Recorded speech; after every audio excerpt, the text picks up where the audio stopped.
Assalamualaikum class. So today we are going to discuss investment detective.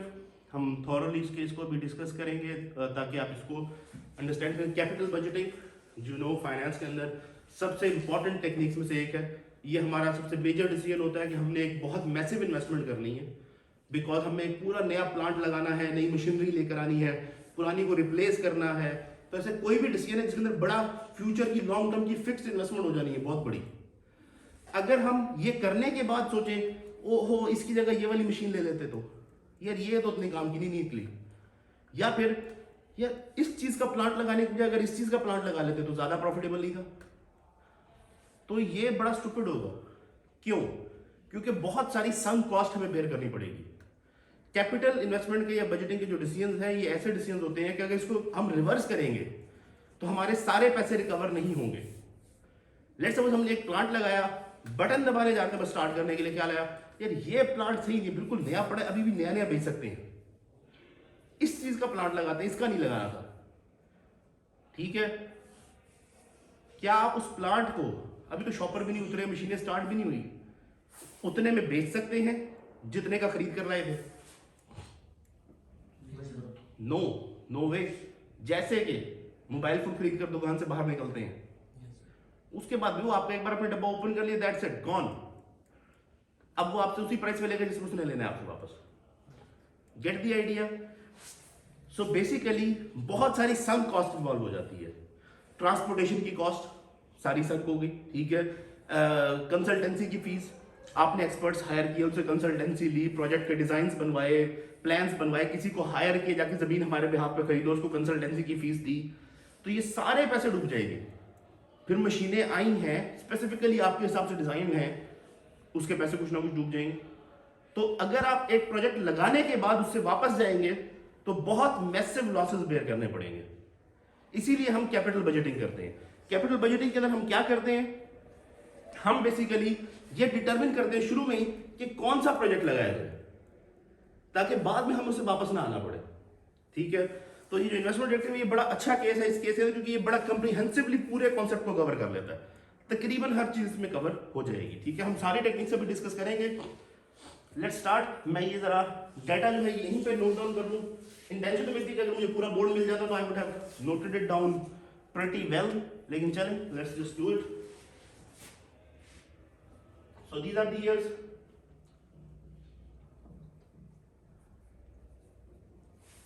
Total, I think they are 15.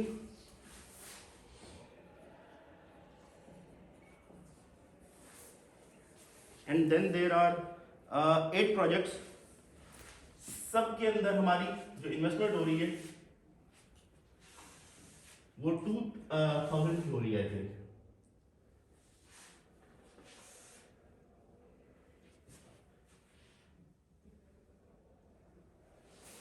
there's the reason I took this much space. I'll let you know. So सब में 2000 की investment initially होगी. हमने उसकी जगह तो नहीं छोड़ी, लेकिन चलें, I'll just write it down up there. और हमें डिफरेंट कैश फ्लोज मिल रहे हैं. लेट्स सपोज इसमें 330 मिलता है और 2000 हमारी जीरो टाइम पीरियड के ऊपर इनिशियल इन्वेस्टमेंट हो जाती है.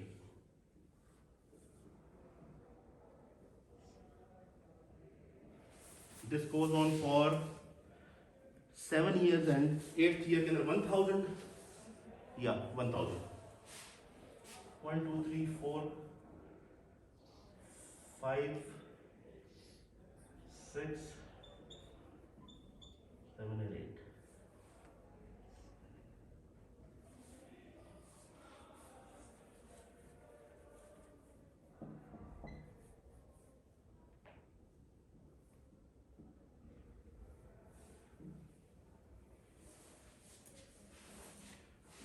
Okay, moving on. Next one, 1,666,334, and then 165. Payback period में इनके मैं साथ ही मार्क कर दूं. Yes. 10,000 in the 15th year. Okay.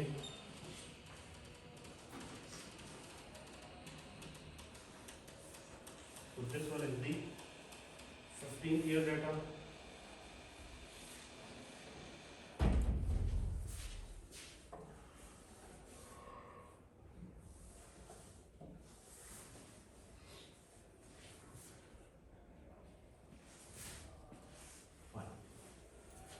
सो यहाँ पर सब में 2000 इन्वेस्ट हो रहा है।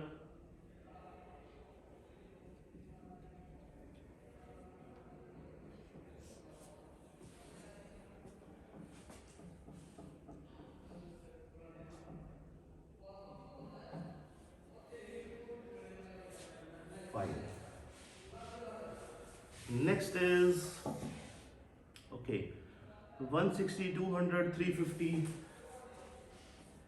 160 200 350 395 432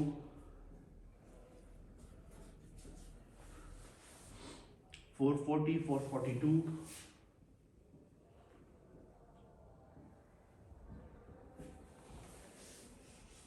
444 446 448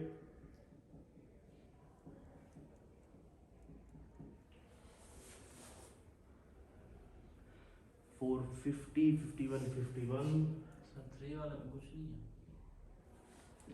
10,000 15वें साल में।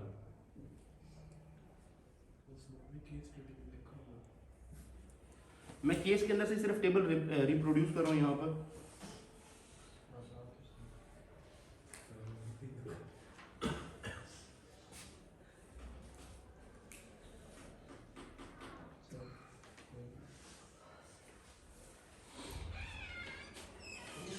और 2000 लगेगा।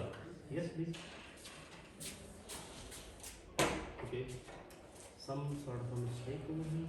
Yeah, this is supposed to be over here. Okay,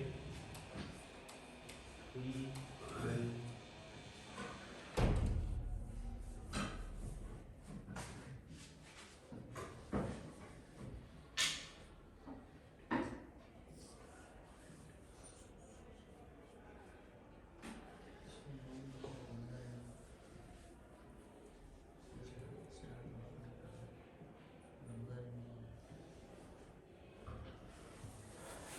better.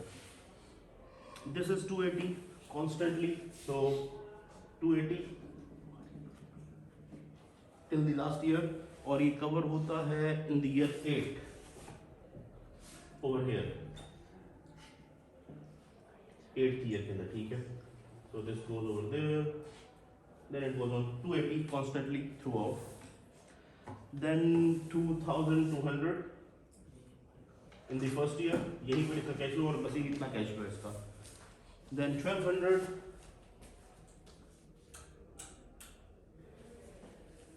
then comes 900, यहाँ इसका कैश फ्लो आपका पूरा हो जाता है। 390 and 70, 90 70, next is 350 60 minus, तो 350 पहले साल लगेगा, 60 अगले साल लगेगा, फिर 60 ये हमें देगा, and then it becomes 350 700 5 years 1200 and 2250, और ये फिफ्थ इसी 7th ईयर के अंदर हमें कैशेस वापस देता हुआ कैश फ्लो सारे। Now on the face of it, ठीक है, कुछ प्रोजेक्ट्स आपको अच्छे लग सकते हैं, कुछ आपको उसके अंदर डाउटफुल लग सकते हैं। हम फिलहाल अभी 3 टेक्निक्स यूज कर रहे हैं, इन 3 को अगर मैं थॉरली डिस्कस करूं, अगर टाइम बचा तो मैं ARR भी फिर आपको आगे बता देता हूं। सबसे आसान टेक्निक, सबसे commonly use technique, pay back period. Pay back period को हम क्यों यूज करते हैं, ठीक है, there is a simple reason for that, क्योंकि ये सबसे आसान टेक्निक है, इसे कोई भी लो लेवल मैनेजर यूज कर सकता है, बहुत ज्यादा टेक्निकल नॉलेज की जरूरत नहीं है, बहुत ज्यादा स्किल्स की जरूरत नहीं है उसे, ठीक है। और अगेन ये छोटी छोटी चीजों के लिए यूज होगी, ये चेयर परचेज करनी है 10। अब इसके लिए क्या जरूरी है कि यूनिवर्सिटी का वाइस चांसलर ही डिसाइड करे, या चांसलर के पास जाए, या पंजाब असेंबली से अप्रूवल होके है? 10 चेयर है, एक डिपार्टमेंटल हेड भी परचेज कर सकता है, वो प्रूव कर देगा कि ये 10 चेयर ये वाली पे बैक पीरियड देख लो किसका सबसे कम है, जो रीजनेबल टाइम के अंदर अपना कैश पूरा कर दे, तो वो वाली शेयर हम फिर परचेज कर लेंगे। सिंपल। पे बैक पीरियड है क्या कि सबसे पहले वो अपने पैसे, कौन सा प्रोजेक्ट या कौन सी चीज सबसे पहले अपने पैसे रिकवर कर देगी, या कितने वक्त में अपने पैसे रिकवर कर देगी।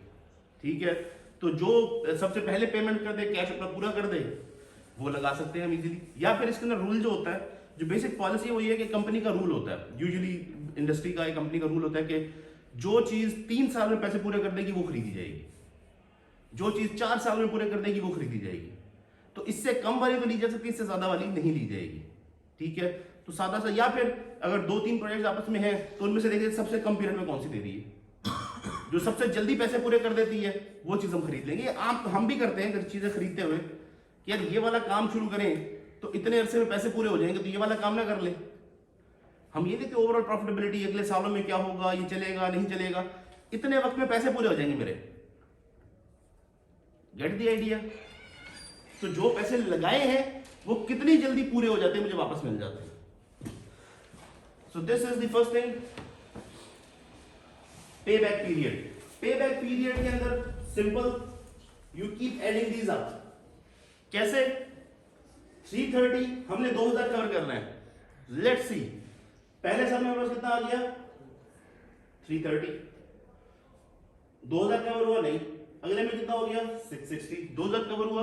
नहीं। अगले में कितना हो गया? 990। नहीं हुआ अभी तक। दिस वुड बी 12 या 13 समथिंग होगा, 20 या 1320 हो जाएगा। This would be 1650। ठीक है, अभी तक कवर नहीं हुआ।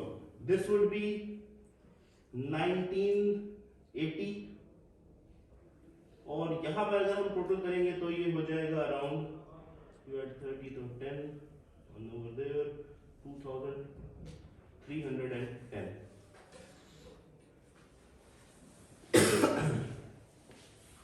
छह साल के अंदर ये पैसे पूरे नहीं होते, 20 रुपए बच जाते हैं, $20, 20 रुपए या 20,000 जो भी सुन गए, और अगले साल में फिर ज्यादा ऊपर कवर हो रहे हैं।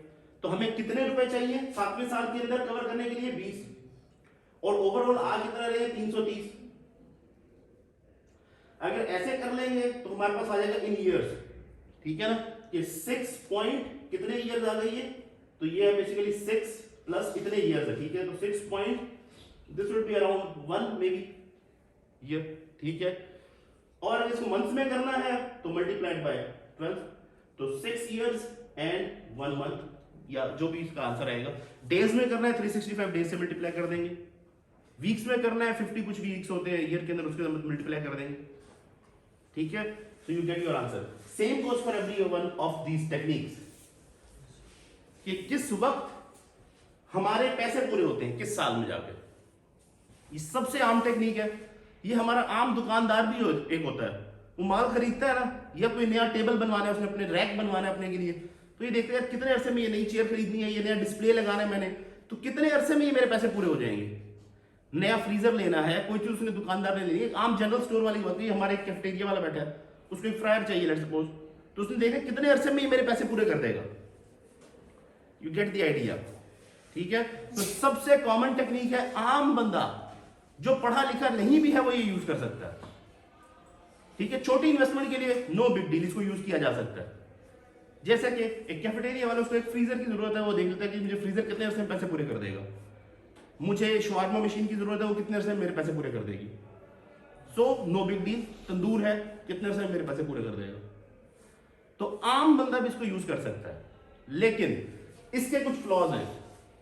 इसके फ्लॉज में सबसे बड़ा फ्लॉ ये है कि ये टाइम वैल्यू ऑफ मनी को कंसीडर नहीं कर रहा। ये जो पैसे 7वें साल के अंदर पूरे हो रहे हैं, इनकी वर्थ उसके बराबर नहीं 2000 हमने 0 टाइम पीरियड पे लगाया था, क्योंकि वक्त के साथ पैसे की कदर कम हो जाती है। This has been true since the start of time. तो पैसे की वैल्यू हर आने वाले साल के साथ घट तो रही है, बढ़ नहीं रही। ये हमें पता है कि ये पैसे जो आज के 2000 है, ये 7 साल बाद के 2000 के बराबर नहीं होंगे। तो ये टाइम वैल्यू ऑफ मनी को कंसीडर नहीं करता। सबसे बड़ा फ्लॉ एक। दूसरा सबसे बड़ा फ्लॉ, इस साल के अंदर जब पैसे पूरे हो गए, इसके बाद कितने पैसे आ रहे हैं इस बात से इसको कोई ताल्लुक नहीं है। जैसे कि इस प्रोजेक्ट 7वें साल में, इस प्रोजेक्ट के अंदर 15वें साल में पैसे पूरे हो रहे हैं, लेकिन डिफरेंस देखिए यहां बचते कितने हैं 8,000, यहां कितने बचते हैं 1,310।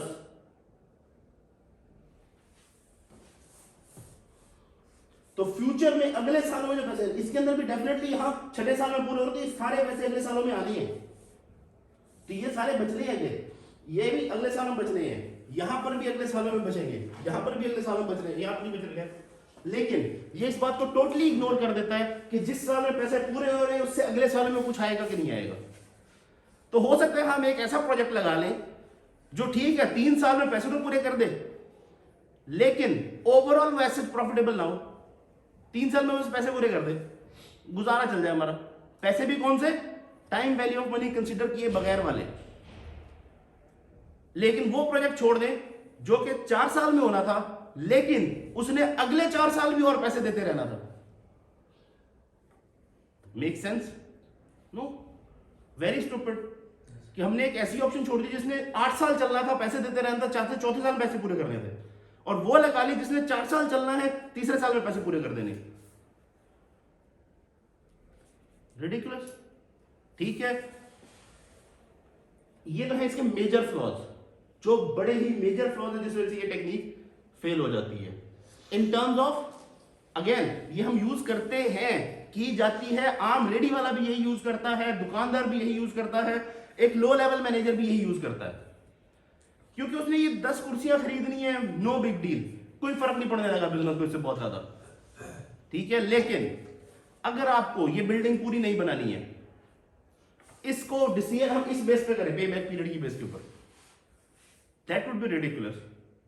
आपके पास कई ऑप्शंस हैं, बिल्डिंग इस तरह की बनाई जाती है, बिल्डिंग में ये हो सकता है, ये नहीं हो सकता, ये जो बिल्डिंग इस चीज की बनेगी इसके अंदर इतनी प्रॉफिटेबिलिटी, इस चीज की बनेगी इसकी इतनी प्रॉफिटेबिलिटी, इस चीज का प्लांट लगाएंगे इतनी प्रॉफिटेबिलिटी, इस चीज का प्लांट लगाएंगे इतनी प्रॉफिटेबिलिटी, सब में डिफरेंस है।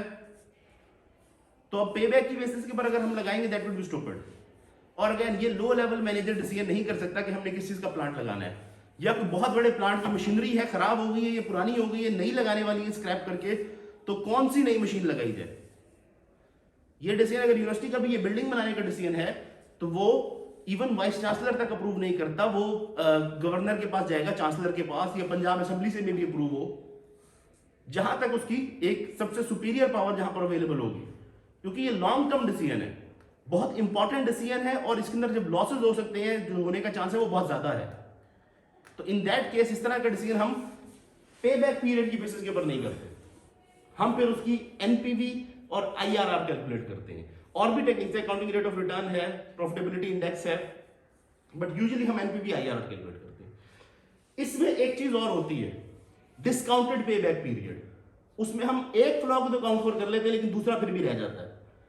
मतलब हम उसकी टाइम वैल्यू ऑफ मनी तो ले लेते हैं, लेकिन फ्यूचर में जो जिस टाइम पीरियड के ऊपर पैसे पूरे होने उससे अगले साल में आने वाले कैश फ्लो को फिर इग्नोर कर देते हैं।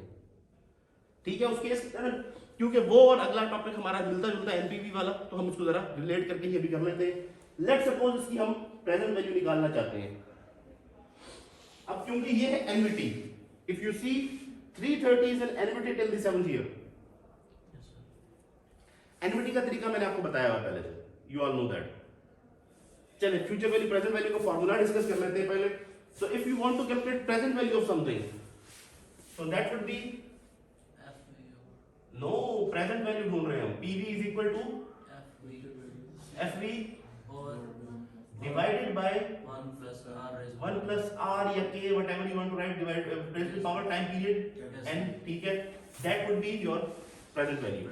फ्यूचर वैल्यू कैलकुलेट करनी है सिंपली मैथ जैसे आप करते थे, ये यहां डिवाइड हो रही है, यहां जाके मल्टीप्लाई हो जाएगा, सिंपल मैथ्स वाला। यहां डिवाइड हो रही है पूरा सेक्शन, यहां जाके मल्टीप्लाई हो जाएगा, एफवी बच जाएगा सिर्फ, सादा मैथ। ठीक है, अब हमने प्रेजेंट वैल्यू कैलकुलेट करनी है। एक तरीका तो यूं कर से सकते हैं, ठीक है, उसके लिए इसके अंदर क्या होगा, 330 divide by 1 point, let's suppose 10% हमारा रिक्वायर्ड रेट ऑफ रिटर्न है। ठीक है, so 1.1 raise to the power 1 plus 330 divided by 1.1 raise to the power 2 plus 1.1 raise to the power 3, और ये चलते जाएंगे टिल द 7th ईयर। और 8th ईयर के अंदर हम कर देंगे 1000 divided by 1.1 raise to the power 8। तो इस तरह से प्रेजेंट वैल्यू निकाल सकते हैं, ठीक है। एनपीवी के केस के अंदर तो ये होंगे, यूं ही करके हम टोटल निकाल सकते हैं, या फिर आप एनवीटी यूज कर सकते हैं। एनवीटी का फॉर्मूला मैं आपको बता चुका हूं, एक तो बड़ा वाला फॉर्मूला है, कहीं तो वो भी बता देता हूं, that is a big one, जिसके अंदर आप present value of NVT calculate करते हैं। ये जरा फॉर्मूला आपका काफी सारा बड़ा हो जाएगा। सिंपल, क्योंकि आज स्मार्ट वर्किंग का टाइम है रादर देन हार्ड वर्क का टाइम है। तो स्मार्ट वर्किंग क्या है? Present value interest factor annuity के टेबल में से आप उसको कैलकुलेट कर लेंगे। तो present value of annuity is equal to payment multiplied by PVIFA, present value interest factor annuity. तो प्रेजेंट वैल्यू ऑफ एनवीटी, एक एनवीटी है, उसकी प्रेजेंट वैल्यू कैलकुलेट करनी है आपने। तो जो पेमेंट हो रही है, पेमेंट वो जो सिंगल अमाउंट बार बार रिपीट हो रही है, ठीक है, और मल्टीप्लाई करेंगे present value interest factor annuity के साथ। टेबल में चले जाएंगे, नंबर ऑफ ईयर्स कितने हैं? 7, और परसेंटेज कितनी है? 10। 10% 7वां साल, जो आपका फैक्टर आता है उससे उसको मल्टीप्लाई कर देंगे। सर आर की वैल्यू क्या होगी? आर मैंने सब बताया कि 10 है, हमने 10% दिया फिलहाल। मेंशन होगा क्वेश्चन। क्वेश्चन में यूजुअली मेंशन होगा। ये बेसिकली कहां से आता है ये बता देता हूं। ये आप कैलकुलेट करते हैं weighted average cost of capital से। याद है हमने weighted average cost of capital calculate किया था। वो जो weighted average cost of capital है वो आपका आर होता है, रिक्वायर्ड रेट ऑफ रिटर्न, ठीक है, अगर आपके पास डेट भी इंक्लूडेड है तो। Otherwise capital asset pricing model, क्योंकि इक्विटी का रेट हमने कैपम से निकाला था ना, तो अगर डेट नहीं है तो सारा कैपम ही है, इक्विटी है, तो कैपम का जो रेट है वो यहां पर आ जाएगा।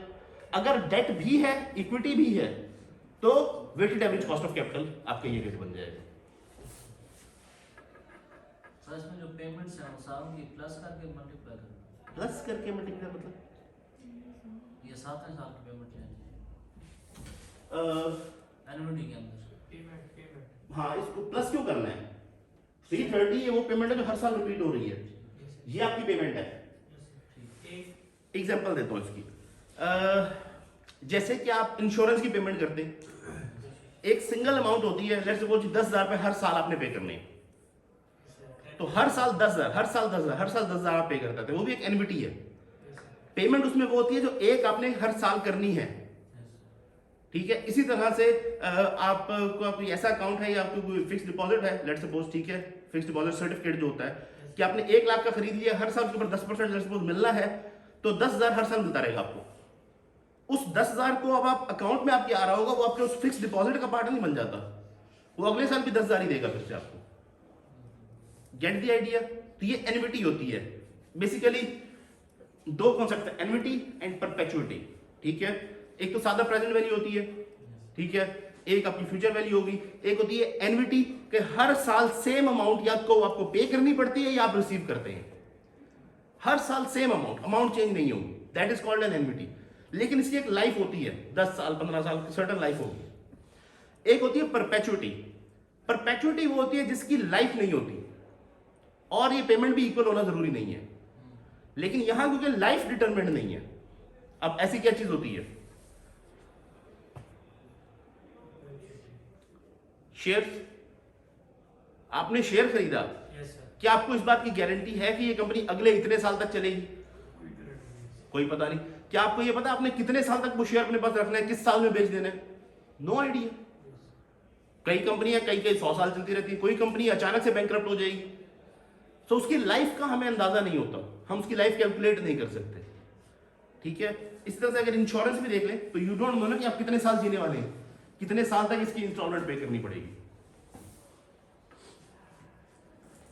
ये मैं लाइफ इंश्योरेंस की बात कर रहा हूं। यस सर,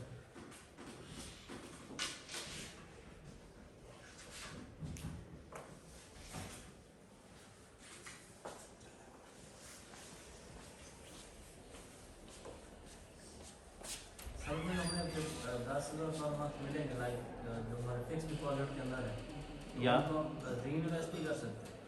अगर आपको नया फिक्स डिपॉजिट परचेज करना होगा ना, फिक्स डिपॉजिट नए जरिए से करवाना होगा, उस फिक्स डिपॉजिट के अंदर आपको वो पैसे ऐड होके अगले साल एडिशनल नहीं मिलते होते। जो फिक्स डिपॉजिट होता है ना, आपने 1 लाख करवा दिया, तो वो पैसे जो आपके होते हैं वो 1 लाख आपके अकाउंट से चला जाता है, फिक्स डिपॉजिट सर्टिफिकेट मिल जाता है आपको, ठीक है। अब जो उसका प्रॉफिट आता है वो आपके अकाउंट में आ जाता है 10,000, ठीक, वो अकाउंट में सेपरेट आ जाता है। अब आप नया करवाना चाहते हैं, आप नया फिक्स डिपॉजिट सर्टिफिकेट करवाएंगे उसका। नेशनल सेविंग्स हर कोई ऐसे ही करता है, ये जितने बैंक सारे ऐसे ही करते हैं। नेशनल सेविंग्स हो, आपका मिजान हो, इस्लामिक बैंकिंग हो, कन्वेंशनल बैंकिंग हो, सब ऐसे ही करते हैं। फिक्स डिपॉजिट ऐसे ही होता है, आपको उसका सर्टिफिकेट मिल जाता होता है, अरे तो ये क्योंकि वो पैसे आप अपने अकाउंट से निकलवा नहीं सकते ना, विड्रॉ नहीं कर सकते, वो फिक्स डिपॉजिट हो गया। वो आप निकलवाएंगे, उसकी फीस होगी, उसके चार्जेस वगैरह कटेंगे, उसके बाद वो आपको अकाउंट में वापस दे देते हैं। 3% पेनल्टी। या सर वो फिर रिबा में नहीं आता? सारी बैंकिंग रिबा में आती है। अब आप इसके अंदर इस्लामिक बैंकिंग डाल देंगे, उसके अंदर पॉलिसी और है, उसका तरीका और है, वो उसकी प्रैक्टिसेस और हैं, लेकिन अगेन इम्प्लीमेंटेशन के लेवल के ऊपर क्या वहाँ पर रिबा या कोई कनाइवेंस या कोई इशू आ जाता है, दैट्स अ सेपरेट इशू, वो बहुत बड़ा टॉपिक है अलग डिस्कशन का। तो मैंने बताया था कि when you give power to one party, वो तो वही काम करेगी जो उसके बेनिफिट में। Banks are super massive institutions. Client क्या है, क्लाइंट ना ले भाई, वो कहते हैं ठीक है जी आप ना ले, हम तो जाए। क्लाइंट क्या, उसकी टर्म्स एंड कंडीशंस की कोई एक भी टर्म चेंज करवा सकता है? नहीं सर, पॉसिबल नहीं, ये लिखी हुई आपको माननी पड़ेगी हमारी, जो मर्जी कर ले। क्लाइंट क्या कह सकता नहीं मुझे 4% की जगह 4.5% दो, भी हमने 4 देना, जो मर्जी कर ले आप। चाहे आपके पैसे ने प्रॉफिट शेयरिंग मॉडल के ऊपर 10% कमाया, हमने ट्राई कर लिया 4 देंगे, 4 देंगे, हमारी मर्जी।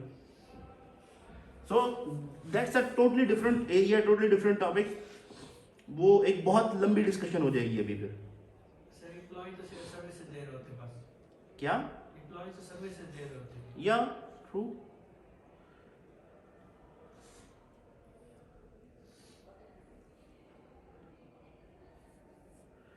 ओके, एनविटी 7% के ऊपर कितने साल है सर? 10% के ऊपर 7 साल है। 4.8684।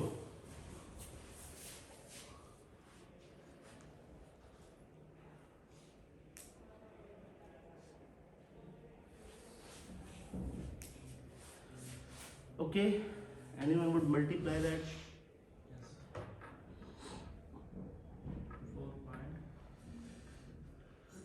Yes. 4.864 sir. 8684।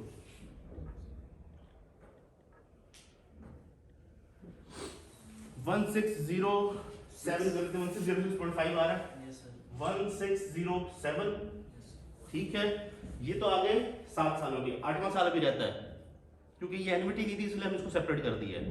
तो वो 1000 उसी तरीके से divide by 1.1 raise to the power 8।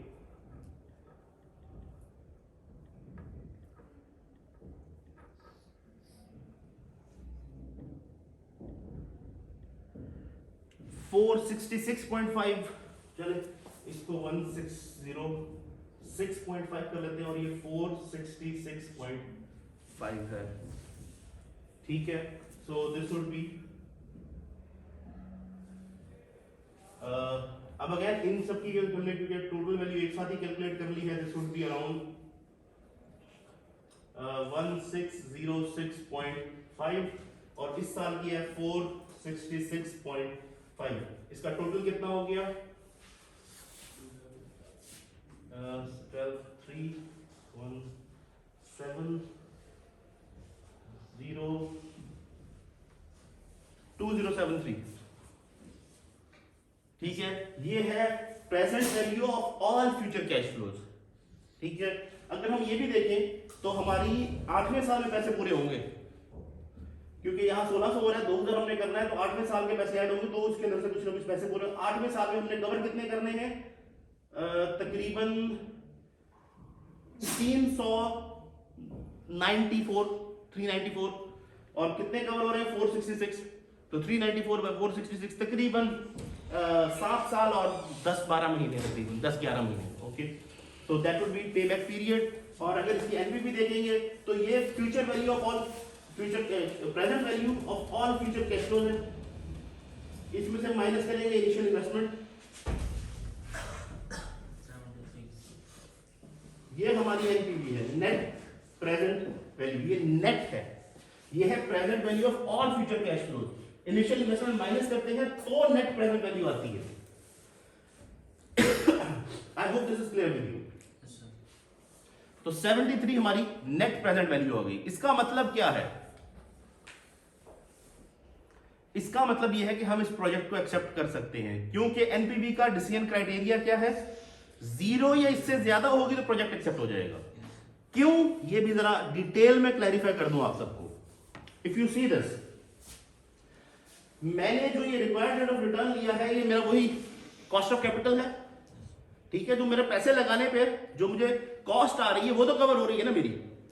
उसमें इक्विटी भी इंक्लूडेड है, जो मैंने इक्विटी इन्वेस्ट की है, जिसके ऊपर मैं डिमांड करता हूं कि कम से कम मैं अगर इस बिजनेस में लगा रहा हूं तो मैं पैसे बैंक में रखता लेट सपोज, तो मुझे मिलते हैं 4%, तो मैं इस बिजनेस में लगा रहा हूं, रिस्क भी इन्वॉल्व है, मुझे 10 या 15% तो दो। वो इंक्लूडेड के साथ जो कॉस्ट ऑफ कैपिटल है उसकी बेस के ऊपर जब मैंने इसको डिस्काउंट किया है, तो अगर 0 भी आता है मेरा रिक्वायर्ड रिटर्न मुझे मिल रहा है। मैंने जो पैसे डिमांड किए थे एक साल स्पेंडिंग डिले करने के लिए, इन्फ्लेशन, तो real required rate of return, inflation, risk premium, वो सब मुझे मिल रहा है। तो मेरी मिनिमम रिक्वायरमेंट पूरी हो रही है ना।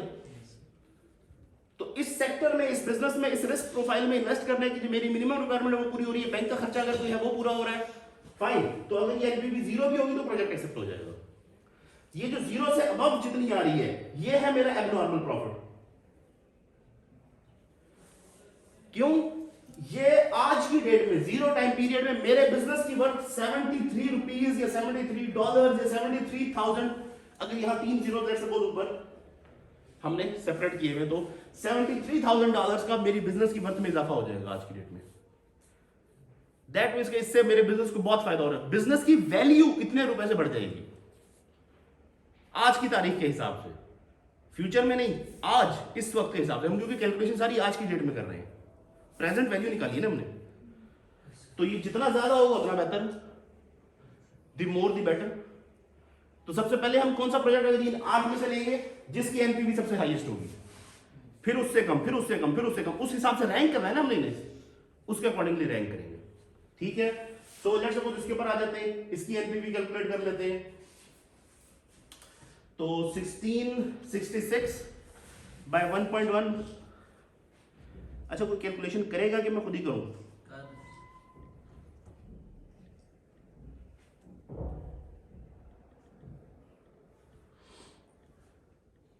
1509.09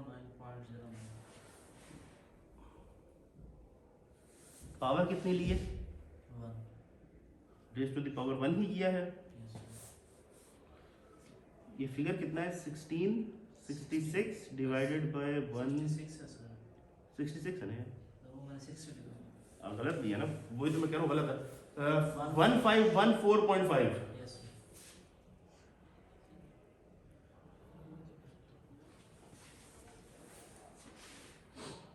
नेक्स्ट है 334,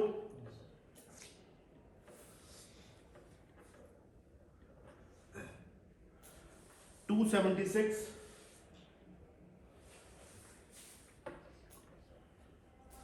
165,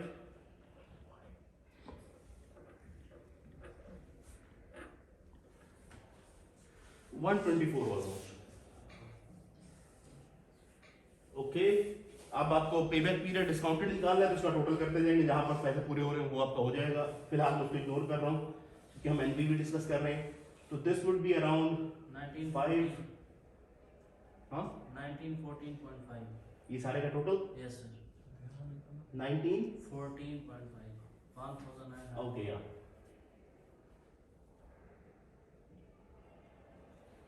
ठीक है। सो इस वजह से हम इसको हम फिलहाल 1915 ही कर देते हैं, ठीक है। ओके, माइनस 2000 इनिशियल इन्वेस्टमेंट, ठीक है। NPV is equal to minus 85। ये प्रोजेक्ट हम नहीं लगाएंगे यस क्योंकि हमें नुकसान हो रहा है इस प्रोजेक्ट के अंदर। हम जो पैसे मांग रहे हैं उतने भी पूरे नहीं हो रहे, ठीक है। सो अकॉर्डिंग टू एनपीवी हम, ओके ये इंटरेस्टिंग है। 10वें साल में, 15वें साल में सॉरी, सीधे 10,000 मिलेंगे और कहीं कोई कैश फ्लो नहीं आना, ठीक है। Let's do this. सबसे आसान एक कैलकुलेशन सीधी सी, 1.1 raise to the power of 15, 2394 तो ये आ जाता है 2394 माइनस इनिशियल इन्वेस्टमेंट, ये प्रेजेंट वैल्यू है 2000, बचा 394। तो अच्छी खासी एनपीवी आ रही है अभी भी, मिनिमम हमारा पूरा हो रहा है, उसके ऊपर हमें अच्छे पैसे मिल रहे हैं तो हम ये लगा सकते हैं।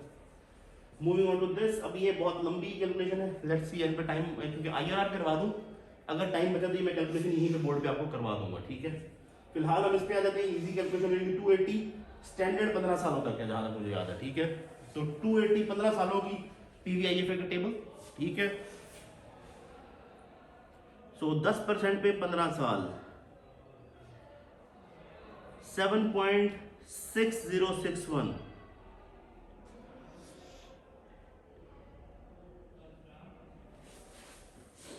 so 7.6061 into 280, 2129.70. 2130 2130. ऑलमोस्ट, ठीक है। Minus initial investment,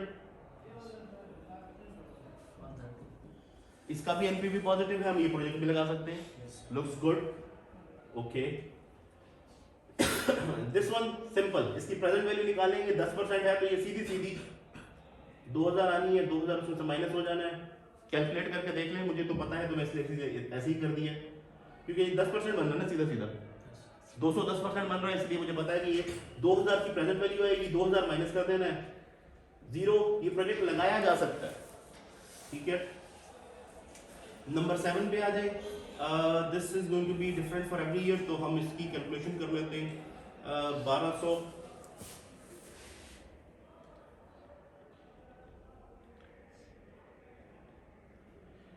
1.1 1091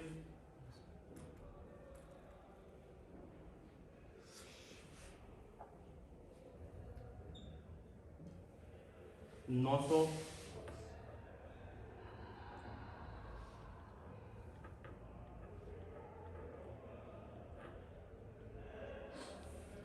748 744 almost 300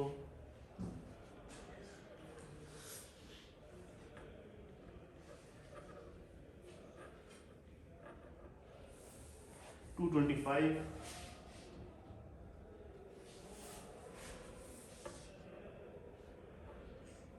next is 90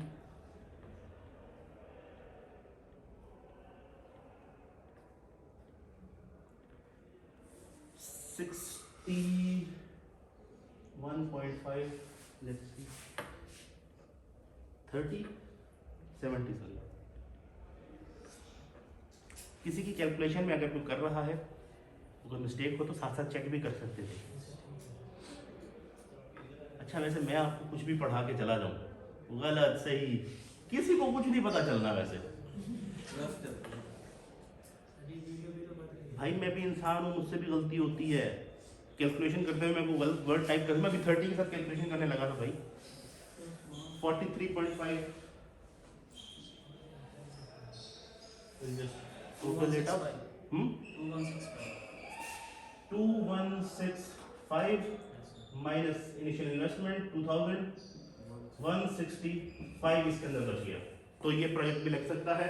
लेकिन अगर आपको याद हो तो ये दोनों म्यूचुअली एक्सक्लूसिव है, 7 और 8, इनमें से एक लगाएंगे, दूसरा हम नहीं लगा सकते, तो 8 की कैलकुलेशन कर लेते हैं। 2000 हमने सॉरी 350 हमने पहले साल के अंदर उल्टा लगाने हैं, 60 भी लगाना है। आई नो, लेकिन वो दूसरे साल में लगाने हैं, अलग अलग कैलकुलेशन होगी। 318 ये माइनस में है, इसको माइनस में ही रखेंगे हम, अगले में 60 है,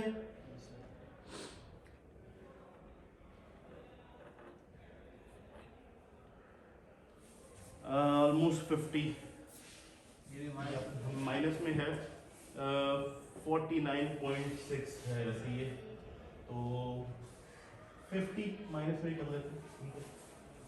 नेक्स्ट 60 पॉजिटिव है,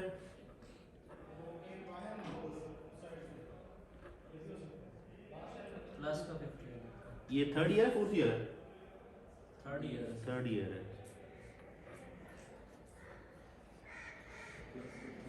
50 53 ऑलमोस्ट।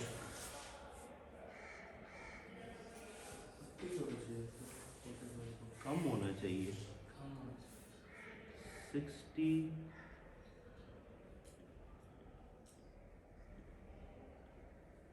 45। देखा भी मैं गलत करवा रहा हूँ। इसीलिए आंखें खुली रखनी चाहिए, कैलकुलेशन साथ साथ करनी चाहिए, इसीलिए क्लास में आना जरूरी है। मेरे कोई हैंड आउट से कोई भी चीज़ घर जाके पढ़े और राहुल जैसा ने ठीक ही कराया होगा, ठीक है चलो चलाते रखते हैं इसको हम, हमारी को गलती होगी। 350 40 नेक्स्ट 350 नहीं है?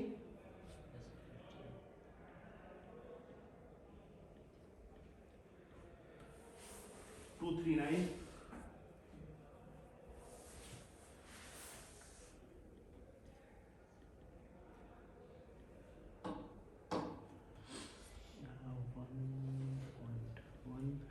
ईयर कौन सा है ये? 705th ईयर है। 36435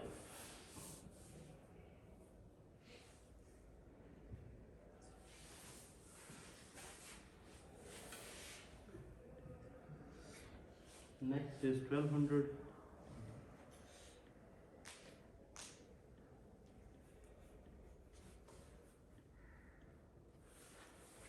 677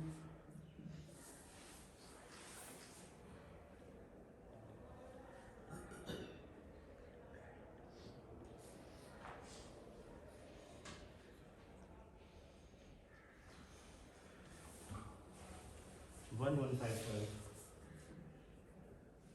टोटल करेंगे प्लीज। 2186 2 186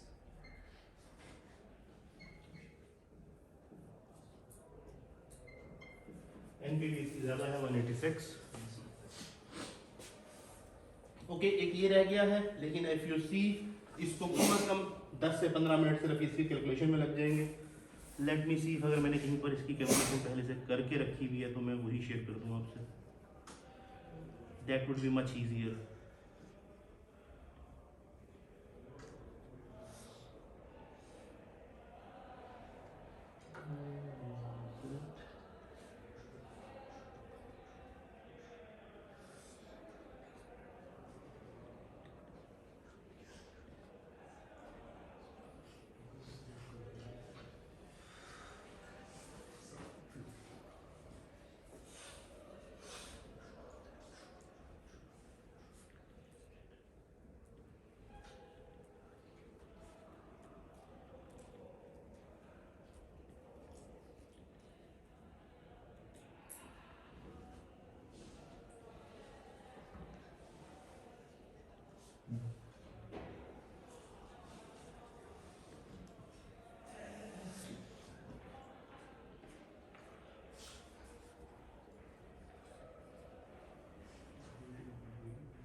सर ये 4 वाला सर असाइनमेंट है घर से। नहीं ये सारा का सारा आपकी असाइनमेंट है, आपने घर से करके जमा करवानी है। यहाँ तक सर या ये सर सारी कैलकुलेशन करके सर सबमिट करानी है। एनपीवी ओके 4th है ना? यस सर 228 एनपीवी है इसकी, ये था सर 228।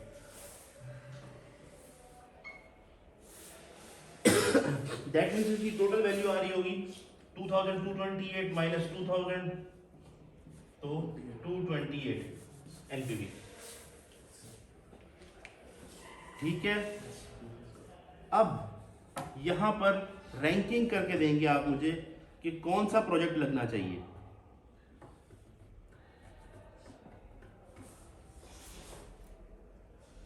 पहले का कितना मैं बता देता हूँ, पहले का 73 मैं यहां ऊपर ही लिख देता हूं, दूसरे का -85 मैं ब्रैकेट में कर रहा हूं इसलिए ताकि आपको पता चल जाए, तीसरे का 394, चौथे का 228, पांचवा है 130, this is 0, this one is 165, this one is 186.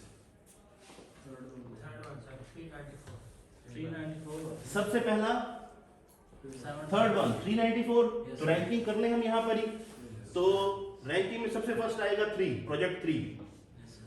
उसके बाद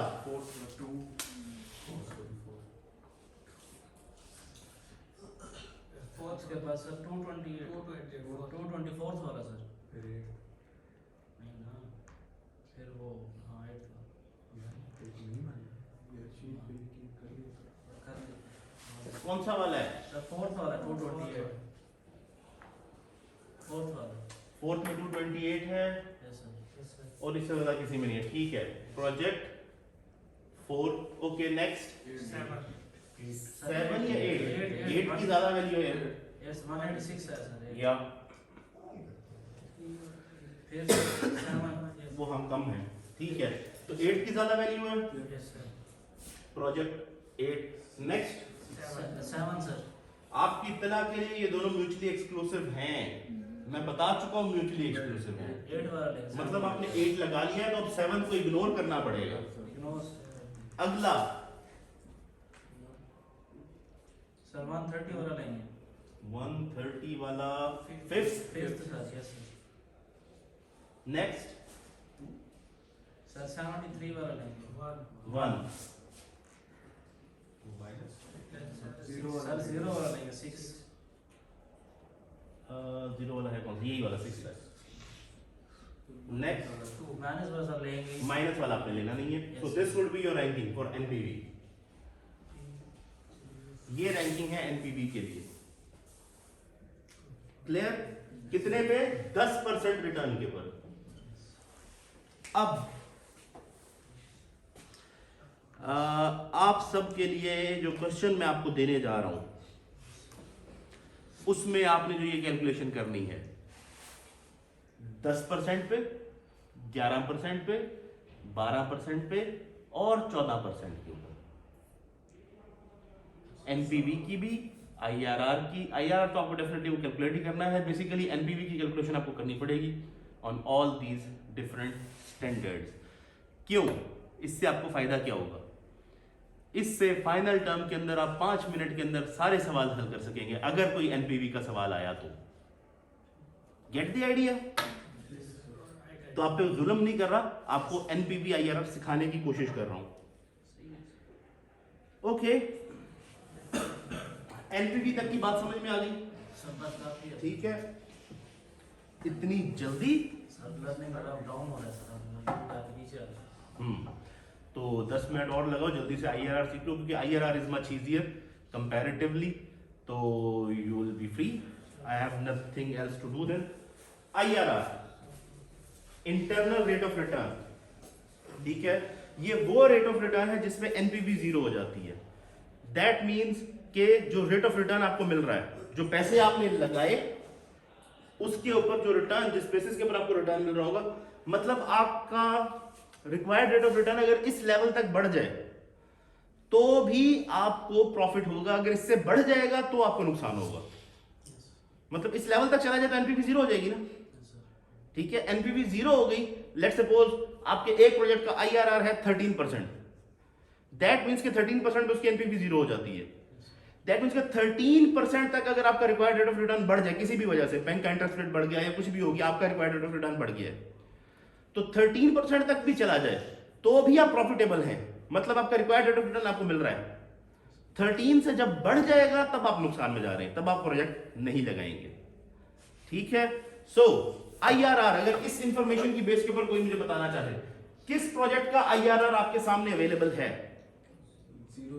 सर 6th वाला 6 का, इसका आईआरआर कितना है? 0 10%, एनपीवी 0 है, 10% पर 0 हुआ है ना, यस सर तो 10% है उसका आईआरआर, ठीक है? सो इसका आईआरआर, अब आईआरआर में कहां लिखता लो? ओके, यहां पर लिख रहा हूं सालों का, फिर बाद में रैंकिंग करते हैं। तो 1 2 3 4 5 6 7 8 6 का 10% है। ओके, और किसी का IRR जो आप बता सकते हो यहां से देख के?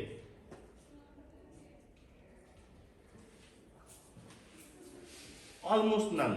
ठीक है, लेकिन अगर इसका IRR कैलकुलेट करना है तो अब किस रेट ऑफ रिटर्न के ऊपर कैलकुलेट करेंगे? सर 10% के ऊपर 10 पे तो किया तो नेट प्रेजेंट वैल्यू 73 आई ना। 10 पे तो करके हमने एनपीवी निकाली है, 73 आई है। 10 पे तो सबकी कैलकुलेशन हुई पड़ी आपके सामने, वैल्यूज आई पड़ी है। यस सर आपको एनपीवी 0 करनी है तो क्या करेंगे? 10 ऊपर करेंगे, इंक्रीज कर देंगे। इंक्रीज कर देंगे। मतलब 10% पे 73 है, मतलब अभी भी पॉजिटिव है, तो अब रेट ऑफ रिटर्न बढ़ा देंगे, 11% कर देंगे। 11 पे चेक करेंगे, अभी भी पॉजिटिव है, 12 पे ले जाएंगे। Get the idea? जब तक जीरो नहीं होती तब तक जीरो या फिर नेगेटिव में चली जाएगी, आपको आइडिया होगा इसके दरमियान में है, तो जिसके ज्यादा क्लोज लग रही है उसको आप यूज कर सकते हैं IRR। फॉर एग्जाम्पल प्रोजेक्ट का IRR तकरीबन 11% के ऊपर आ रहा है, प्रोजेक्ट 1 का। सो 1 का जो IRR आएगा, अगर आप 11% पे इसको चेक करेंगे, जो कि हम इजीली कर भी सकते हैं तो कर ही लेते हैं। 11% के ऊपर कितने साल? 6 साल है, 7 साल है। 11 पे 7 साल, 47122 4.7122 into 330 इज इक्वल टू, मैं ही करता हूं भाई,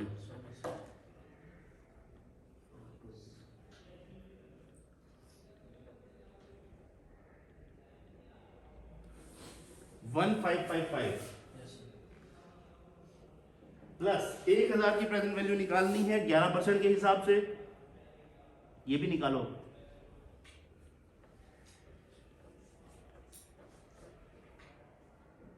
एट्थ ईयर में है ना ये,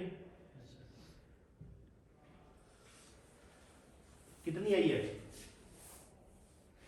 433 या 434 ऑलमोस्ट। सो इसका टोटल कर लेते हैं, ये हो जाएगा 1988 के करीब। ठीक है, मतलब नेगेटिव में चला जाएगा इसका एनपीवी, ऑलमोस्ट नेगेटिव 11% आ रहा है, देखिए आप। ठीक है, मतलब 11 से थोड़ा सा कम है, तो इसका एनपीवी हम ले सकते हैं 10.9 के करीब। ठीक है, ये प्रोजेक्ट 1 है ना, 10.9% के करीब, ये 11 भी कह सकते हैं, आपको इशू नहीं है उसमें। ठीक है, इसके करीब लग रहा है ये। Let's move on. और एनवीटी कौन सी है? 280 वाली एनवीटी है, 15 सालों की। इसके अंदर पॉजिटिव 130 आया था। ठीक है, इसका IRR कितने के करीब होना चाहिए? सर इसका IRR 20 के करीब होना चाहिए। 20 के करीब, 20 के करीब। सर 73 था तो हमारा था कोई मतलब 11 के करीब ना। हाँ, तो 73 का डबल करके तो 140 बनता है। अच्छा, इसका 130 है तो डबल किया ना, 1% बढ़ाया ना, यस 1% से कम हो गया था ना, वो 73 था, वो 10 पे था, 11 पे गए, डबल हो गया। तो ये 12 पे चले जाओगे, डबल कर लोगे उसको, 1% बढ़ा था 2% बढ़ा लोगे, तुम सीधा 20 पे चलेंगे। 20 से मैं हरा दूंगा, नेगेटिव में हम चले जाएंगे कहीं पर। इतना रेडिकल भी चेंज नहीं आएगा। 1% 2 पे आएगा। वो एक नंबर घूम रहा नंबर लेकिन आपने एक चीज कंसीडर की है, आप एक चीज मिस कर रहे हैं। ये पैसे कितने सालों में पूरे हो रहे थे? 8 सालों 8 सालों में। ये पैसे कितने सालों में पूरे हो रहे हैं? 15 सालों में। टाइम पीरियड लगाओ जरा साथ में। उसका काम है। उसको एडवांटेज है, वो जल्दी पैसे दे रहा है, यस सर उसके अंदर डिस्काउंटिंग कम होगी। यस सर ये लेट पैसे दे रहे हैं, इसके अंदर डिस्काउंटिंग ज्यादा होगी। इसीलिए मेरी एडवाइस है, इसको पहले आप 11 पे चेक करें। ठीक है, क्योंकि ये टाइम पीरियड बहुत लंबा है, इस सालों के पैसे बहुत कम हो जाएंगे। तो उस हिसाब से ये 11 के करीब होना चाहिए कहीं ना कहीं। हम 11 पे टेस्ट करके देख लें एक बार। 11% 15 साल,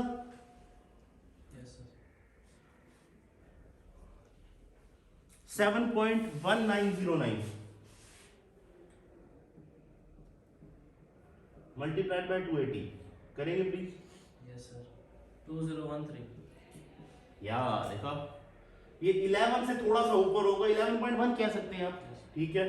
तो ये बच जाएगा 13, तो इसीलिए तकरीबन 11.1 के करीब, ठीक है। ये प्रोजेक्ट 5 है, 11.1।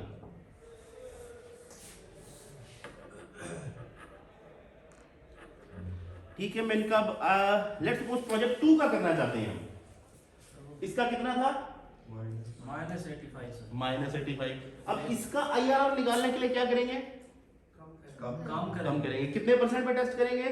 सर इसको 9% टेस्ट 9 पे करेंगे या 8 पे करेंगे या घट करते जाएंगे, ठीक है। अब कितने सालों में पैसे आ रहे हैं इसके वापस? तकरीबन 3 सालों में। 3 सालों में। Yes sir. नहीं, इसको फिर हम घट करेंगे, काफी कम करेंगे। ये फिर हम 9 भी नहीं करेंगे, 8 या 7 पे लेकर जाएंगे इसे हम, ठीक है। क्योंकि 3 सालों में तो पूरे हो रहे हैं, तो यहाँ पर और अगले सालों वाली अमाउंट छोटी है, आप ये देखिए जरा, यस सर। ठीक है ना। अगर ये बड़ी अमाउंट अगले सालों में होती तो भी हम तकरीबन 8 के ऊपर रुक जाते, ये 7 पे भी जाते, तो अगले सालों की अमाउंट छोटी है, दूसरे साल में ज्यादा पैसे वापस आ रहे हैं। ठीक है सर। तो अगर आप देखेंगे उसमें फर्क बहुत कम पड़ेगा, तो ये तकरीबन 7 के करीब होना चाहिए, ठीक है। अगर आप कैलकुलेशन कर लें, अदरवाइज मैं आपको अपनी जो कैलकुलेशन हुई भी उसमें से बता देता हूं। नंबर 2 प्रोजेक्ट है 6.3 तकरीबन, अंदाजा 6.5 6.34 के करीब ना, इस रेंज में होगा। मैं 6.3 रफली रखा हुआ अपने पास, एक आइडिया इसका। 6.3% के ऊपर इसकी एनपीवी 0 हो जाएगी। Yes sir. प्रोजेक्ट 3 के अंदर क्योंकि ये बहुत लेट मिल रही है अमाउंट, यस सर। ये देखिए 15वें साल में है, तो डिस्काउंटिंग काफी हो जानी है। कितने परसेंट पे कैलकुलेशन करेंगे? अंदाजन 15वें साल में एक और भी हो रही थी, ये वाली, हालांकि इसकी अमाउंट उससे काफी ज्यादा है, लेकिन ये पहले सालों में मिल रही थी, ये सारी की सारी आखिरी साल में है। तो इस केस में 1 से 2% का इजाफा करके आप चेक कर लें, क्योंकि जितने नीचे है उतनी ही इसकी वैल्यू रेडिकली चेंज हो जाएगी 1% के चेंज होने से, ठीक है। सो इसकी कैलकुलेशन मैं आपको चेक कर देता हूं। प्रोजेक्ट 3 था, यस 3 था यार, 11.34 के करीब, तकरीबन इसके करीब आ रही है, ठीक है। प्रोजेक्ट 4 का IRR आता है तकरीबन 12.3 के करीब। नाउ वी आर 5 और 6 भी चेक कर लें। 11 पॉइंट, हाँ वो ठीक है, हमारा 11.1 के करीब ही आएगा, 1-2 के करीब होगा बस ऐसे ही। 6 का 10 ही है, एग्जैक्टली 10 है। Yes sir. 7 का आता है 15.3 के करीब,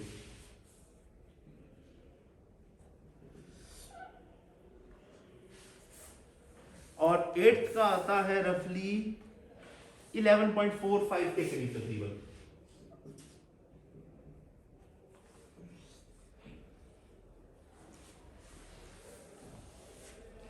तो IRR की बेस के पर अगर हम रैंकिंग करें तो कौन सा प्रोजेक्ट सबसे पहले सिलेक्ट होना चाहिए? सबसे पहली रैंकिंग किसकी होगी? ज्यादा होगा। यस, किसका ज्यादा सबसे? 7th वाले का सर। तो P7 सबसे पहला आता है। Yes sir. Next next sir 12% है सबसे ज्यादा, है ना? 12.4 4 4th P4, ये तो सेकंड तकरीबन सेम ही आ गया। नेक्स्ट सर 8th वाला 11.4। अगेन 7 आ जाएगा तो 8 नहीं हो सकता, म्यूचुअली एक्सक्लूसिव, ठीक है। तो इसको इग्नोर कर दें। 11.4 से कम कौन सा है? 11.3 थर्ड प्रोजेक्ट 3, यस सर। ठीक है। इससे कम कौन सा है? 11.1 5th सर। या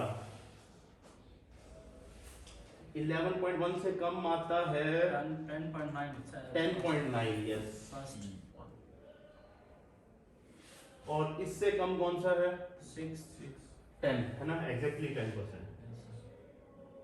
तो ये तो तकरीबन सेम हो गया। P6, P1, P5 ये हमारा हो नहीं सकता, तो P4 भी आ गया, और ये P3 आ गया इसी जगह पर जो ऊपर यहाँ पर किया हुआ था। यहाँ P7 आ गया, यहाँ P8 आ जाता है। कितना डिफरेंस आया है, और रैंकिंग थोड़ी सी चेंज हो गई है, प्रेफरेंस थोड़ी सी चेंज हो चुकी है, ठीक है। तो this is based on NPV, this is based on IRR।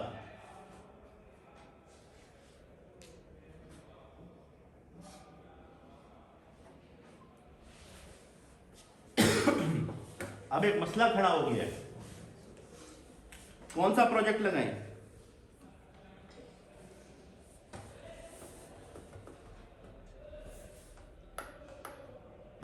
Sir P3 लगा दें।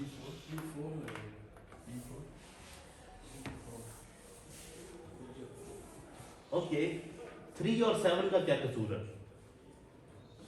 3 इसमें भी आ रहा है, आप थोड़ा सा लेट रहा है। 8 इसमें आ रहा है, इसमें 7 आ रहा है, ये ऑलरेडी डिफरेंट चीज हो गई। सर P3 लगाएं क्योंकि 7 और 8 का क्लैश है, ये म्यूचुअल एक्सक्लूसिव है, इन दोनों में से हम एक अडॉप्ट कर सकते हैं, लेकिन जो P3 है ना वो तो हमें लेना ही लेना। P4 का कसूर ये है। फिर P4 ज्यादा क्लोज नहीं आ रहा, दूसरी रैंकिंग के हिसाब से P4 ज्यादा बेटर है। लेकिन सर वो सर अब ज्यादा ये मैं आपको बात समझा दूं, पहले क्लैरिफाई कर दूं। ऐसा हो जाता है, इसे हम कहते हैं कॉन्फ्लिक्टिंग रैंकिंग। एक टेक्निक एक रैंकिंग दे रही है, दूसरी टेक्निक दूसरी रैंकिंग दे रही है। अब ये मसला है ना, किसकी रैंकिंग को फॉलो करें? तो इसमें गिटमैन, लॉरेंस गिटमैन का कहना यह है, अगर आपने पढ़ी हो उसकी किताब, उसका ओपिनियन ये है कि फाइनेंशियल मैनेजर्स आईआरआर को प्रेफर करते हैं क्योंकि उनको परसेंटेजेस में चीजें देखना पसंद है। ठीक है, तो फाइनेंशियल मैनेजर या प्रोफेशनल जो है वो आमतौर पे आईआरआर की बेस के ऊपर डिसीजन करेंगे। लेकिन आईआरआर के अंदर एक छोटा सा फ्लॉ है जिससे बहुत बड़ा फर्क नहीं पड़ता, लेकिन ये फ्लॉ है। आईआरआर ये एज्यूम करता है कि जो रिटर्न आ रहा है एक साल में, वो अगले साल उसी रेट ऑफ रिटर्न के ऊपर दोबारा से इन्वेस्ट हो जाएगा, जबकि ऐसा पॉसिबल नहीं होता। जो एक रिटर्न आता है वो उसी रेट ऑफ रिटर्न पे आप अगले साल इन्वेस्ट नहीं कर सकते। इट्स नॉट अ बैंक कि आपने पैसे वो रख दिए कि इसके ऊपर अगले साल रिटर्न दे देना मुझे। ठीक है, तो एक ये फ्लॉ उसमें है, लेकिन ओवरऑल आईआरआर एक अच्छी टेक्निक है। प्रोफेशनल मैनेजर्स क्योंकि परसेंटेज में आता है ना, इतने परसेंट इंक्रीज हो गया, इसके ऊपर इतने परसेंट, तो मैनेजर्स पसंद करते हैं इसे। ठीक है, जबकि एकेडमिशियंस, मुझ जैसे लोग, आप जैसे लोग फिलहाल इस वक्त हम प्रेफर करते हैं एनपीवी को, क्योंकि ये एब्सोल्यूट वैल्यू देता है कि इतने रुपए से बिजनेस की वर्थ में इजाफा हो जाता है आज की तारीख में, इसलिए हम इसको ज्यादा प्रेफरेंस देते हैं। अब दोनों में से बेहतर टेक्निक कौन सी जिसकी बेस पर अगेन डिपेंड्स ऑन कि एक प्रोफेशनल डिसाइड कर रहा है या एक एकेडमिशियन डिसाइड कर रहा है। बोथ टेक्निक्स आर फाइन, बहुत बड़ा फ्लॉ दोनों में नहीं है। बीइंग एकेडमिशियंस हम ज्यादा फोकस एनपीवी के ऊपर ही करते हैं, हम एनपीवी को ज्यादा प्रेफरेंस देते हैं क्योंकि एब्सोल्यूट वैल्यू टर्म्स के अंदर हमें पता चलता है कि इतने रुपए का इजाफा हो जाएगा आज की तारीख में हमारे बिजनेस की वर्थ में।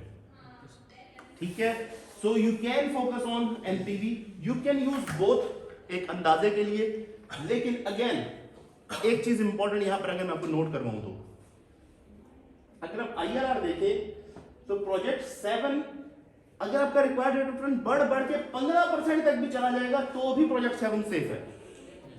और एनपीवी में इसके अगर वैल्यू में डिफरेंस देखा जाए तो 65, 86 तकरीबन 20-21 का फर्क है। इतना बड़ा फर्क नहीं है कि उसके लिए हम इतना रिस्क लेंगे। कल को अगर रिक्वायर्ड रेट ऑफ रिटर्न बढ़ जाए तो ये 11% के ऊपर ही फंस जाएगा, ये 15 तक जाके बचा सकता है हमें। समझे? तो इस बेसिस के ऊपर मैं पर्सनली समझता हूं कि यहां पर आईआरआर की बेस के ऊपर प्रोजेक्ट 7 को लगाया जा सकता है। ठीक है, ये कंपैरेटिवली प्रोजेक्ट 8 से इस वजह से बेहतर है। अगेन यहां तक सारी साइंस थी, ये रैंकिंग कभी आपकी और मेरी डिफरेंट नहीं हो सकती, हम सब सेम करेंगे क्योंकि हमने न्यूमेरिक्स कैलकुलेट किए हैं। अब डिसीजन के कौन सा प्रोजेक्ट लगाएं, ये आर्ट है। ये मेरा डिसीजन डिफरेंट होगा, आपका डिफरेंट होगा, आपका डिफरेंट होगा, इनका डिफरेंट होगा। ठीक है, सो इस बेसिस के ऊपर परेशान नहीं होना। अगर ये प्रोजेक्ट दोनों में एक्सेप्ट हो रहा है, प्रोजेक्ट 7 एक्सेप्ट तो इसमें भी हो सकता था। ठीक है, बस थोड़ा सा रेंज में फर्क आ रहा था।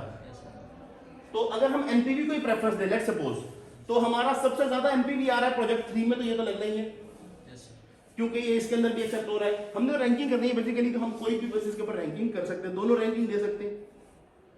ठीक है, प्रोजेक्ट 3 के बाद प्रोजेक्ट 4 भी, वो दोनों के अंदर सेकंड नंबर पे आ रहा है। लेट्स सपोज 3 से 4 प्रोजेक्ट हमने लगाने हैं इसमें से, तो शुरू वाले कुछ तो सेम है ना, 3, 4 तकरीबन दोनों में सेम है। यहां पर 5 भी तकरीबन सेम ही आ रहा है। 7 और 8 के दरमियान हमने डिसाइड करना है, और नीचे वालों की रैंकिंग सेम ही है तकरीबन। अगर मैं हूंगा, ऑल्दो मैं ओवरऑल एनपीवी को प्रेफरेंस दे रहा हूं, इस केस के अंदर मैं 7 को चूज करूंगा 8 की जगह, क्योंकि इसका आईआरआर बेहतर है। क्योंकि ये फ्यूचर में अगर कोई भी, अल्लाह ना करे, कोई भी रिस्की प्रोफाइल आ जाती है, क्योंकि यहां अगर आप नोटिस करें हमने 4 लगा लिया जिसका 12% है, हमने 3 लगा लिया जिसका 11.3% है, बाकियों का इससे कम ही है, और हमारा रिक्वायरमेंट 10% है। 11% पे चला जाए किसी वजह से, मार्केट में इंटरेस्ट रेट बढ़ जाए, ठीक है, कोई इकोनॉमी के हालात ऐसे हो जाए, रिसेशन आ जाए, कोई ऐसा मामला हो जाए, रिक्वायर्ड रेट ऑफ रिटर्न बढ़ जाए, तो मैं बफर चाहूंगा कि किसी ना किसी जगह से मेरे पास बफर हो, कहीं ना कहीं मेरे पास रिटर्न की बचत हो जाए, क्योंकि बेसिकली आईआर मुझे पता है एनपीवी 0 हो जाएगी इसके बाद, तो एनपीवी तो नहीं बची ना फिर तो मैं यहां पर प्रेफरेंस करूंगा कि मैं प्रोजेक्ट 7 लगाऊं रादर देन 8, और बाकी रैंकिंग ये तकरीबन सिमिलर है, 3, 4 और 5 की तकरीबन ऑलमोस्ट सेम ही है, ये जिसकी मर्जी फॉलो कर सकता हूं, मैं अपना डिसीजन बता रहा हूं, आपका डिफरेंट भी हो सकता है, आप आईआर की बेस पर भी कर सकते हैं, एनपीवी की बेस पर भी कर सकते हैं। आमतौर पे हम एकेडमिशियंस एनपीवी को प्रेफरेंस देते हैं, लेकिन अगेन बेस्ड ऑन डेटा। अब ये डिसीजन एआई नहीं कर सकता, इसलिए ये चीज मैं आपको सिखा रहा हूं। ये जॉब आपकी है, जो ये आर्ट है, आज तक का एआई तो नहीं कर सकता, फ्यूचर का कर ले आई डोंट नो, क्योंकि फ्यूचर में बहुत कुछ है टेक्नोलॉजी में। सो ये चीज इसलिए आपको बता रहा हूं कि ये आपका काम आपसे कोई नहीं छीन सकता अगर आपको ये करना आता है तो, as of now. Get the idea? मेरा डिसीजन डिफरेंट है, आपका डिफरेंट है, इनका डिफरेंट है, इनका डिफरेंट होगा, सबका डिफरेंट होगा। अब हमें अपने हिसाब से देखना है कि बिजनेस कहां सबसे ज्यादा सूटेबल है, हमारे बिजनेस को क्या सबसे ज्यादा सूट करता है, हमारी एनवायरनमेंट में क्या बेटर है, हमें किस में कम वॉलेटिलिटी लगती है। अब मेरे लिए बीइंग एन एकेडमिशियन 8 चूज करना ज्यादा बेहतर था, लेकिन मैंने 7 चूज किया है, क्योंकि मैं समझता हूं कि ये वॉलेटिलिटी कम कर रहा है मेरे बिजनेस की, रिस्क एपेटाइट कम कर रहा है मेरे बिजनेस की, रिस्कीनेस कम हो रही है ना मेरे बिजनेस की। तो मैं प्रेफर करूंगा कि ठीक है, यहां थोड़े से रिटर्न को कंपनसेट करके मैं अपना रिस्क काफी ज्यादा कम कर रहा हूं, तो मैं उस तरफ जा रहा हूं। तो हर किसी का रिस्क एपेटाइट, उसके रिस्क की कितने वो टेक करना चाहता है, उसके अकॉर्डिंग उसका डिसीजन होगा। आईआरआर जो है एक्सेप्ट कहां तक होता है, अगर आप देखें तो हमने प्रोजेक्ट 6 ले लिया है, हमने प्रोजेक्ट 6 से नीचे वाला कोई नहीं लिया अभी तक। क्यों? क्योंकि आईआरआर का डिसीजन रूल ये है कि जो आपके रिक्वायर्ड रेट ऑफ रिटर्न तक होगा तो एक्सेप्ट होगा, उससे कम एक्सेप्ट नहीं होगा, इससे ऊपर ही होना चाहिए, या रिक्वायर्ड रेट ऑफ रिटर्न के बराबर हो जाए या इससे ऊपर हो जाए। ठीक है, तो 10% है तो हमने 10 तक इसको ओके कर दिया, इससे आगे हम नहीं गए नीचे, क्योंकि minimum required rate of return तो पूरा होना। So all this is here, now it's up to you. कोई क्वेश्चन है किसी के माइंड में? Otherwise you are off. ठीक है, सो